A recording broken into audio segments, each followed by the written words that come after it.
అనగనగా ఒక గుడి. ఆ గుడిలో అమ్మవారు. ఆ అమ్మవారి పేరు మీదనే ఆ వీధికి పేరు మహంకాళివాడ అని.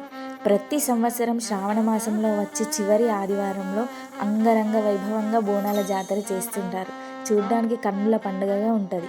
60-70 ఏళ్లకు పైబడిన వారినే అడిగా అసలు ఈ గుడి చరిత్ర ఏంటి అని. మా తాతలకే తెలీదు, మాకేం తెలుసు అన్నారు. 100 ఏళ్లకు పైనే ఉంది ఈ అమ్మవారి చరిత్ర. అన్ని సంవత్సరాల నుంచి చెక్క విగ్రహాలు కొంచెం కూడా చెక్కు చెదరకుండా పూజలు అందుకుంటున్నాయంటే ఆమె సత్యం చూడండి. రోడ్లు, ఇల్లు అన్నీ పెరిగిపోవడం వల్ల వర్షం పడిన ప్రతిసారి గుడి పరిస్థితి ఇలా ఉంది. అమ్మవారు తలుచుకుందేమో మహత్కార్యం తలపెట్టాలని. అందరూ నిర్ణయించుకున్నారు గుడిని పునఃస్థాపించాలని. కార్యం నిర్విఘ్నంగా జరగాలని మనస్ఫూర్తిగా కోరుకుంటున్నాను.